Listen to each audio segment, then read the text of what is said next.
Here with Home Slice Adulting, coming to you with my review for Iyanla Fix My Life, the first episode of this recent season. I believe it's season number 6, but I can't be sure. For you guys who haven't met him, this is my doggy, Bo. Hi, Bo. Yeah, he doesn't show up in the videos that much. I have a video of him doing like a little pet tag that I may have to refilm. He didn't really participate that much during the filming process, so we may have to redo that and post that for those of you who have pets or are interested in learning more about owning pets or whatever. But moving on, let's get into this review. I didn't take any notes and I've only watched it one time, but I just wanted to come to you guys with some of my thoughts on it because as I'm trying to figure out more things to do on my channel. Reviews are one of the things that I really enjoy doing, sharing my opinion and things along those lines. So let's get started with this review. First and foremost, I am a fan of Iyanla Fix My Life. I do feel like she is a great life coach. I feel like she has very good points. I feel like she's been through a whole bunch of things that allows her to draw on her experiences and her healing that can help other people. I feel like she has the amount of, education to take exercises that people do, that she has exercises. What I'm trying to say is that the exercises that she has people do to make them realize what it is that's going on in their life and what they need to heal from, to acknowledge what they need to heal from. I feel like Iyanla does great work. I feel like the show is very entertaining to watch. I feel like she calls people on the things she needs to call them on.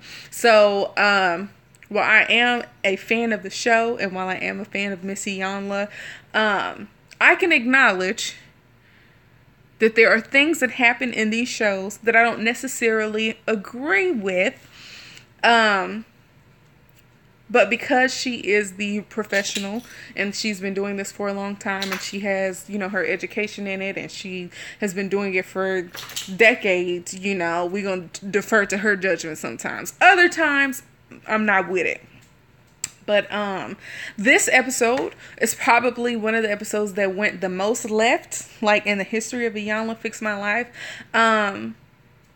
It was very interesting because one of the things that probably drew all of us in to watch this season was to see how disrespectful Kamiya was. Now, as far as the background on her situation, I'm not going to even pretend to acknowledge the type of pain and hurt that comes from having a child stolen from you when they barely touched your arms for 1 second, having that baby stolen away from you and not knowing if that child is alive or dead until 18 years later when you find out that your daughter is alive, and then trying to reconnect with that daughter it's not even a reconnection, because how much can you connect with a child if they've only been in the world 8 hours before they were stolen away from you?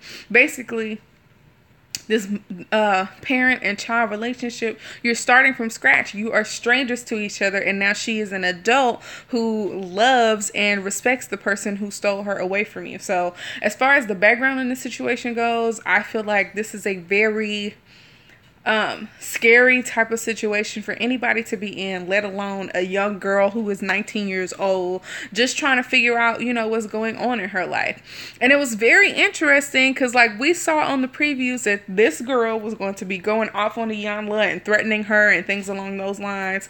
But to see how it escalated was very weird. I felt like everything had kind of started off kind of okay. I felt like Iyanla, the term that Iyanla uses to describe somebody who is very numb to the pain, she calls them neck down dead, which I 100% felt was the case with Kamiya. The fact that she was trying to highlight the difference between Kamiya and Alexis is something that she's done with a lot of her celebrity guests that are on the show.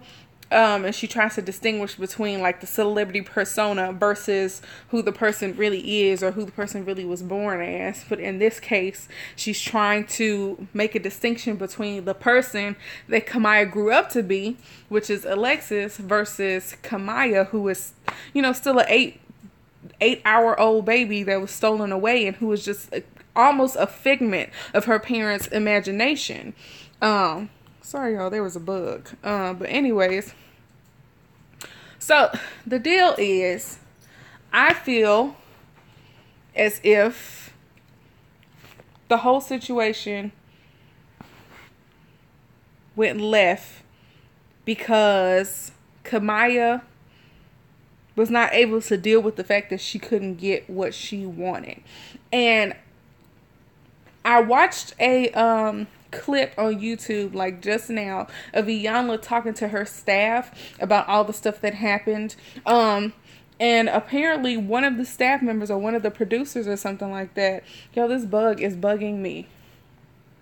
But one of the staff, one of the producers, actually injured himself during all of the commotion, and he has like a little fracture or a little break in one of his feet. They didn't say specifically how it happened, but it happened in all of the commotion. But the way that things escalated when she couldn't get her way was very telling. You know, Iyanla felt that Kamiyah probably put on a similar spectacle in her mother's home to get her way with, you know, the woman who abducted her, whose name I can't remember right now. And then let's talk about, I know I'm all over the place. Usually my notes and stuff are more organized, but because I didn't take notes and I'm kind of doing this on the fly, and I probably will be reviewing Iyanla Fix My Life throughout the rest of the season, just to let you know. But for me, the fact that her mother didn't show up was a bad indication from the start. Now, here's the deal. I don't understand why people call Iyanla if they're not ready to do the work. People who contact Iyanla clearly know what Iyanla is about. They've probably seen the show before, and I feel like people are getting the impression that they can come on this show, and while some people do it for exposure and, you know, for celebrity or whatever, I feel like they think that they can get to a healing point like some of the other previous guests have gotten to without actually doing the work, like the emotional work of what other people have had to do. Do not call Iyanla if you're not ready to work. Don't call Iyanla and not show up for your daughter. And I found it was real weird that Kamiyah was saying that her birth mother not being there for her was not something that was unusual. Like, first off, your mom was robbed of being there for you for the first 18 years of your life. So the fact that it's not usual that she's not there for you just doesn't make sense to me. And something that may be possible is the angry Kamiyah that we saw might be what her birth mother saw, and she just didn't want to deal with it. I mean, think about it. Kamiyah said that her father, her birth father, had never seen her act that way, but I don't understand. Like, y'all, I'm just kind of flabbergasted at the whole situation. I feel like Kamiyah escalated for no reason. It was very disproportionate. I feel like this is not something that was like a one-time thing. This is something that she has done before, that she has gone off before. The way that she threatened Iyanla's life, saying that she was going to stab her, I mean, that constitutes assault. They could have called the police and had that young girl arrested for assaulting Iyanla and threatening her life. And, you know, thank goodness Iyanla, it was like, that stuff does not bother me. To me, what I was the most bothered by was the fact that her father was not able to reel her in. That nobody was able to reel her in. And that even when Iyanla was telling her, the way that you felt that I was telling your family to, you know, neglect you and not answer your calls is not what happened. Iyanla said, for your own healing, I want you to stay here, and I don't want them to have any contact with you because you need to sit in your own, you know, stew and talk about your own feelings. And how she said earlier in the show when Iyanla was talking to, you know, some of her family members that Kamiyah in order for Kamiyah to heal, she had to either break her heart or make her angry to the point where her real feelings came out. And I don't think Iyanla knew that by telling her not to contact her parents or her boyfriend or whatever, that that would set off a trigger like that. And the way that Kamiyah came across and was like, they do what I tell them to do, tells me that she has like a real control problem. I just really didn't like that. I thought she was very disrespectful. I was hoping that Iyanla would pull a grandmother move and just slap the taste out of her mouth or something like that.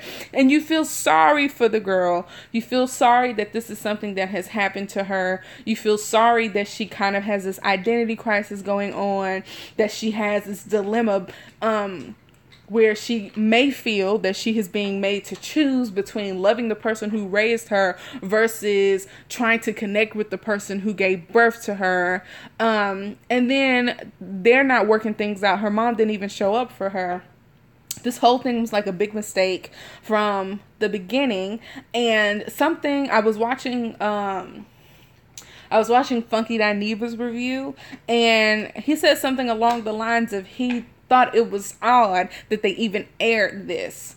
And I kind of agree with that, because even in the situations where Iyanla fixed my life, one of the things that I like about the show is that they don't try to sugarcoat the process to make it seem like everyone who meets Iyanla and goes into this process comes out a newly healed person, because that's not the way it works in anything in life. There's no machine that you can run people through where they can come out squeaky clean and healed, and that machine has a standardized way of treating everything. That's not the way that it works. In some cases, Iyanla's candidness pushes people's buttons to the point where they abandon the process. And that has happened in other times before, not necessarily to this extent to where things basically got violent. But for me, I like that they are honest about the results of the process. And unfortunately, because this family was not prepared to do the work, and because Kamiyah was not ready herself, and because her birth mother abandoned her in this process, things just went left, like way left. It went very awry. It went very astray. And to me, I feel like everyone, and maybe including Iyanla, kind of failed the young lady. But I cannot because she's an adult, I cannot make any justifications for her behavior. She went way off. She got way out of line. She assaulted Iyanla, and for those of you who don't know, assault means threaten. Battery is when you actually hit somebody. So she threatened Iyanla, so she assaulted Iyanla, and I just feel like things got way out of control. I feel like things could have gotten even more out of control. I feel like her father was in shock to see her behave this way, because he claims that he had never seen her that way before, but it annoyed me that he did not reel her in and that he did not put her in her place. And it takes me back to those parents who spend so much time working, that they just buy their kids whatever they want so that their kids aren't upset, not realizing that their children need discipline more than they need new toys or the newest shoes or newest clothes. And they're compensating for not being there for their child that much. And after he has already missed 18 years of her life, he cannot miss any other opportunities, especially considering how her birth mother and she are not getting along right now. So the whole thing is like a terrible situation.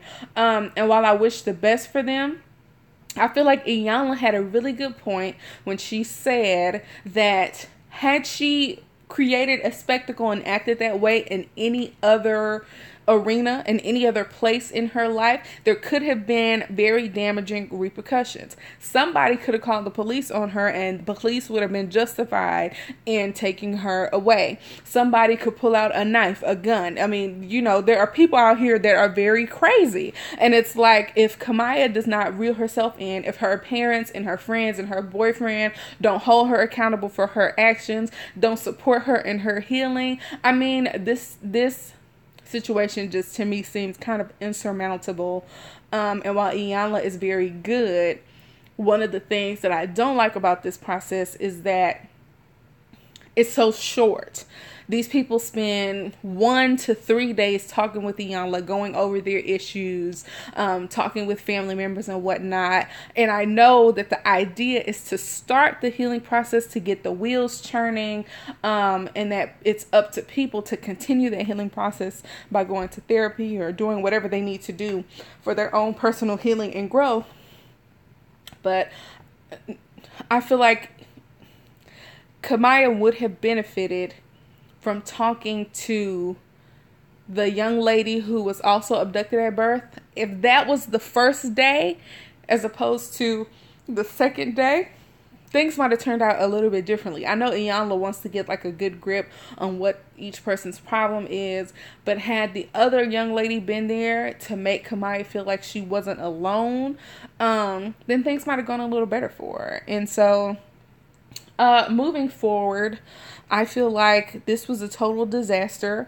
I feel like it made for entertaining TV, but that it didn't do it in a way that necessarily exploited them. Because I feel like while Iyanla was trying to get some type of emotional response out of Kamiyah, I don't think it was her intention to make her blow up to the point where she was threatening her. So, I really hope that their family can, find some healing, can get it together, can move on with their lives, because I really don't know what I would do in that situation. And it's such a crazy situation to be in. And I feel sorry for her. I feel sorry for her family. And I really hope that they get things together. It's a very unorthodox situation. But again, they're not alone in it. So if there are any therapists out there who deal with situations like this, you might want to reach out to Kamiyah and her family or something along those lines. But thank you guys for watching. This has been my review of the first episode of this recent season of Iyanla Fix My Life. I do plan to review it during this upcoming season. I'm trying to add more content and whatnot on my channel. And thank you guys for watching. Peace out, home slices.